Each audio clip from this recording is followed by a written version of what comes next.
আসসালামু আলাইকুম এভরিওয়ান। আমি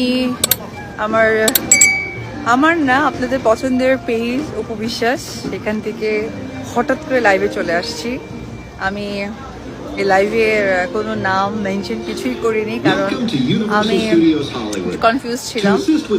আজকে প্রচুর বৃষ্টি হয়েছে লস অ্যাঞ্জেলেসে সকাল থেকে, একটু কনফিউজ ছিল যে আসতে পারবো কিনা। সেটি হচ্ছে